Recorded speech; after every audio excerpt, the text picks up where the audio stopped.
ਰਾਹ ਦੇ ਵਿੱਚ ਖਲੋਣਾ ਔਖਾ, ਆਪਣਾ ਆਪ ਲੁਕਾਉਣਾ ਔਖਾ।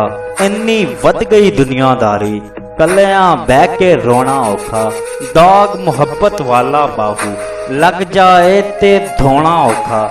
ਕੱਲਿਆਂ ਇਸ਼ਕ ਕਮਾਣਾ ਔਖਾ, ਕਿਸੇ ਨੂੰ ਯਾਰ ਬਣਾਉਣਾ ਔਖਾ। ਪਿਆਰ ਪਿਆਰ ਤੇ ਹਰ ਕੋਈ ਕਰਦਾ, ਕਰਕੇ ਪਿਆਰ ਨਿਭਾਣਾ ਔਖਾ। ਦੁੱਖਾਂ ਤੇ ਹਰ ਕੋਈ ਹੱਸ ਲੈਂਦਾ, ਕਿਸੇ ਦਾ ਦਰਦ ਵੰਡਾਣਾ ਔਖਾ। ਗੱਲਾਂ ਨਾਲ ਨੀ ਰੁਤਬੇ ਮਿਲਦੇ, ਜੋਗੀ ਭੇਸ ਵਟਾਣਾ ਔਖਾ।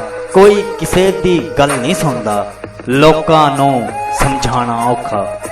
ਰਾਹ ਦੇ ਵਿੱਚ ਖਲੋਣਾ ਔਖਾ, अपना आप लुकाना औखा। चैनल सब्सक्राइब कर लें, बेल आइकन को प्रेस कर लें, आपको अपडेट्स मिलती रहेंगी।